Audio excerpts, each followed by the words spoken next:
Hi all. మనం ఇడ్లీలు వేసినప్పుడు ఒక ప్లేట్ ఇడ్లీలు అలా మిగిలిపోతాయి.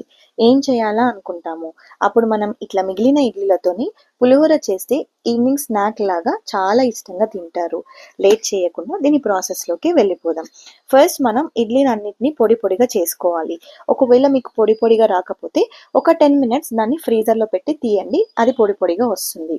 నెక్స్ట్ మనం పాన్ పెట్టి 1 టేబుల్ స్పూన్ ఆయిల్, అలానే 2 ఎండుమిర్చి, ఒక హాఫ్ టీ స్పూన్ జీలకర్ర, ఒక హాఫ్ టీ స్పూన్ ఆవాలు, ఒక హాఫ్ టీ స్పూన్ సాయిపప్పు వేసి కొంచెం ఫ్రై చేసుకోవాలి. అది కొంచెం ఫ్రై అయిన తర్వాత దాంట్లో కొంచెం కరివేపాకు, ఒక 10 జీడిపప్పులు వేసి బ్రౌన్ కలర్ రాగానే నెక్స్ట్ మనం సన్నగా కట్ చేసి పెట్టుకున్న ఆనియన్స్, అలానే పచ్చిమిర్చి వేసి నెక్స్ట్ దాంట్లో హాఫ్ టీ స్పూన్ పసుపు వేసుకొని ఒక 5 మినిట్స్ బాగా ఫ్రై చేసుకోవాలి. నెక్స్ట్ అలా ఫ్రై అయిన తర్వాత మనం పొడి పొడిగా చేసి పెట్టుకున్న ఇడ్లీలను దీంట్లో వేసి ఒక 10 మినిట్స్ బాగా కలుపుకోవాలి.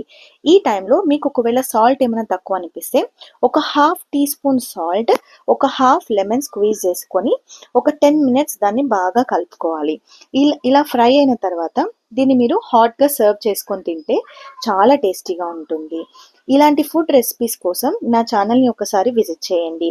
నా రెసిపీ కనుక మీకు నచ్చినట్లయితే లైక్ చేసి, షేర్ చేసి, సబ్స్క్రైబ్ చేసుకోండి.